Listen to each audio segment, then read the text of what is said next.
inyo. Batid ko'y handa na kayo, kaya magsisimula na tayo. Ngayon, bago tayo dadako sa ating talakayan o formal na talakayan, ay babasahin muna natin ang ating gabay na tanong na kung saan masasagutan natin ito pagkatapos ng ating talakayan. Maaari bang basahin na sabay-sabay? Isa, dalawa, tatlo, basa. Ano ang pagwawasto ng kopya? Ano-ano ang mga tungkulin sa pagwawasto ng kopya? Ano-ano ang mga kadalasan sa pagwawasto ng kopya? Paano ginagamit ang pambalatasan, pagpapatilihan at nanghilang? Paano ginagamit ang maliit at malaking titik sa parehan? Maraming salamat. Yun ang ating gabay na tanong. Ngayon, handa na ba kayo? Handa po. Kapag sinabi kong handa na ba kayo, ang isasagot nyo ay handa na po. Pero may twist. Lagyan natin siya ng twist. So, kapag sinabi kong handa na ba kayo, ang isasagot nyo, handa na po. May twist. O, ganon. Okay. 1, 2, 3. Handa na ba kayo? Handa na po. May twist. O, nagaling. Ngayon, nagana na tayo sa dating formal na talakayan. Pag sinasabi natin pagwawasto ng isipin, ito ay kopya o original na paraan kung saan ang isang tagapagwasto o copy reader ay inaayos ng mabuti ang kopya, sipi o manuskrito bago ito ipadala sa palimbagan.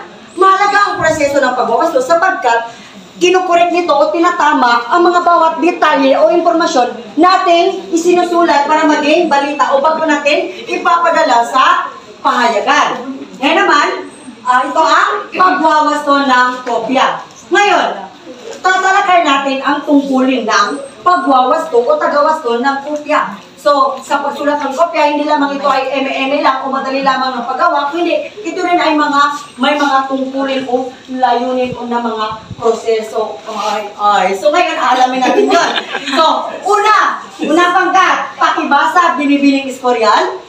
Una, magbigay ng tagubilin sa printer's direction tungkol sa uri at laki ng tipong nais gamitin at kung ilang item ang lapad ng polis. Magaling! Maraming salamat. Pag sinasabi kasi natin na tungkulin, ang unang tungkulin ng tagawasto ay itagubilin natin sa ating printer's direction kung ano talaga ang lapad o ano karami o ano kalaki ang sakop ng letra o ang teksto na iyong gagamitin sa pagsulat para maging tama ito bago ito ipadala sa pahayagan. Kalawang pangkat, binibining mansinero. Pagwasto ng kamalian sa mga talang nakala o error in fact. Yes, maraming salamat. Kapag ikaw ay tagawasto, dapat sinisiguro natin na ang bawat detalye o impormasyon na ating ipapadala sa pahayagan ay tama para mas maging malinaw at kapanipaniwala ang ating ipinapadalang impormasyon bago ito ipalabas sa mga mangbabasa o sa ating komunidad o sa buong sanlibutan. So, ngayon, ikatlong pangkat. Ginawang Carmelo. Nagwasto ng kamalian sa balarila. Tama. Kapag ikaw ay isang tagawasto, dapat lagi natin tandaan ang paggamit ng wastong balarila. Sapagkat, una natin iniisip ang tama na proseso o paggawa ng balita. Dapat malinaw siya. Malinaw, lalo na sa balarila. Sapagkat kapag hindi malinaw ang paggamit ng mga balarila, ay lalo itong, hindi ito maunawaan ng ating mambabasa. Ito ay magdudulot ng kagulumihanan sa kanilang isipan. So, ibig sabihin, hindi nila maunawaan ang balita na iyong ipinapadala kapag mali ang balarila. Kung kaya, dapat tama talaga siya, di ba? Ngayon, ikaw magwasto ng kamalian sa kanyang tinatawag natin errors in structure. Sa pagsulat, bilang tagapagwasto, dapat tama rin ang instruction na ating ginagamit. Bakit? Para mas maging mahigit na malinaw, dapat objektibo siya, dapat objective siya, malinaw, kapanipaniwala, yung structure niya, tama, para hindi siya magdulot ng kagulumihanan sa ating mambabasa. Ikalimang pangkat, basahin, binibining Alde. Magwasto ng kamalian sa estilo. Yes. Isa rin yan sa ating lagi tatandaan, ang errors in style. Dapat ang style na ating gagamitin bilang tagapagwasto ay tama siya. Malinaw ba? Oo! Ayun. Ngayon, ang kaaniman mag-ayos ng pamatnubay para maging mabisa ito at maikli. So, isa sa ginagawa ng tagapagwasto ay ang pagsulat ng o paggawa ng pamatnubay. Dahil ito, mas pinapaikli niya ang mga salita na ginagamit doon sa paggawa ng balita. Mag-ikli siya pero nauunawaan, malinaw. Ngayon, mag-alis ng hindi mahalagang tala o paksa. Kapag may mga paksa na hindi naman siya mahalaga o konektado sa isang parte ng balita, ay tanggalin na yun. Huwag nang magpatupik-tupik pa na isali pa yun kasi nakadaragdag lang yun ng haba ng balita. Kaya mas mabuti, maikli pero malinaw. Pangulo naman, iayos ang pagkabuhat pagkasusunod ng mga talaan o artikulo. Sunod, mag-alis ng mga salitang nagsasaad ng puro-puro o opinyon kung ang winabasto ay balita. Lagi natin itong tatandaan na, bilang isang mag-aaral, no? Lagi natin tatandaan na kapag tayo gagawa ng balita, aalisin natin yung mga balita na ito ay nakabase sa puro-puro lamang o opinion sapagkat hindi tayo sigurado kung ang balitang yon ay tama ba o fake news. Kung kaya, mahalaga na aalisin natin talaga yung nakabase lang sa sariling opinion o perspektibo. Ngayon, pagsampo, magpalit ng mga salitang tekniko o technical terms. Pabalbal, salita, jargon, slang, etc.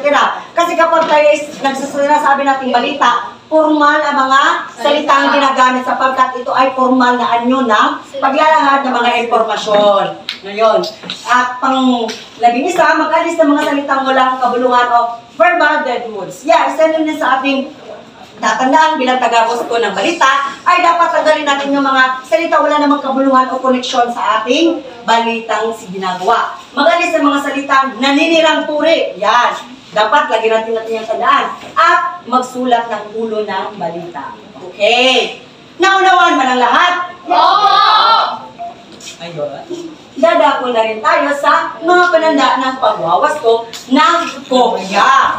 So, bilang tagapagwasto ay may mga panandaan na dapat natin isaalang-alang. Una, kapag ang balita o ang teksto na ginamit ng tagapagsulat ng balita ay ganitong paraan, Pangulo ng Pilipinas. Kapag ang inyong isinulat na balita ay may ganitong mga linya, ibig sabihin yan, limbagin sa malaking titik. So, kapag tayo gagamit ng ganitong mga salita, Pangulo ng Pilipinas, dapat nakalibag siya sa malaking titik. Ayan. So, kapag ganito naman yung makikita, parang isa siyang linya na nakasala.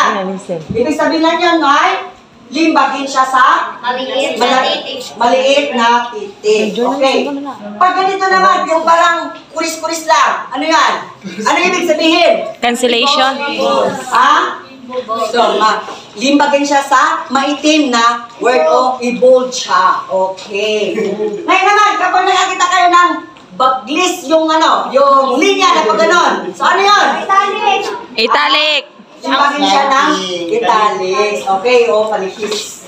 Okay. Ngayon naman, kapag ganito naman mga nakasulat. Halimbawa, dahil sa iyo, ang sabi niya, so dapat lagyan natin siya ng panipi. Okay, para mas malinaw siya. Pag gagamit naman tayo ng lugar, kapag sabi mo, Paco, Manila, tama ba na walang quit? Dapat lagyan natin siya ng kuwit para Paco, Manila. Hindi lang siya one word, no? Okay.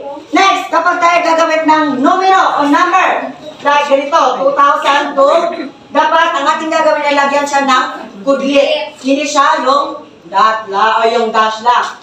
Okay, pag barangay, okay, singitan daw ng titik. Ganon. Tapos, inang bayan. Kapag nakakita naman kayo ng symbol na parang ganon siya, o ganon, yung pag ganito siya, o ganyan. Ibig sabihin yan, pagpalitin ang letra. Bayan. Kasi ano siya, inang bayan. Inang bayan, dapat inang bayan.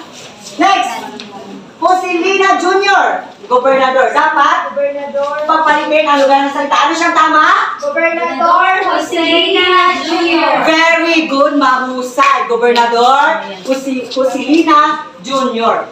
Kapag pinunong ng bayan, ano ang mali? Kapag pinunong ng bayan, ano ang mali? Alisin ang nang. Yes, alisin ang nang. Kaya dapat, ang gamitin ay Pinunong bayan. magaling. Palakpakan ng inyong mga sarili. Okay. Ngayon naman, Kapag tayo gagamit ng numero, halimbawa, 8 katao. Kapag binibilugan siya, yung 8, dapat isulat siya ng pasalita. Kasi, gagamit lang tayo ng numero kapag bilang mula 1 hanggang isulat natin siya. Kapag ang numero mula 1 hanggang 10, isulat natin sa titik. Pag ang numero naman ay mula 11 hanggang pataas na, letra na siya. May 8 raman lagi na. Ay, ano na siya, number na siya. Okay?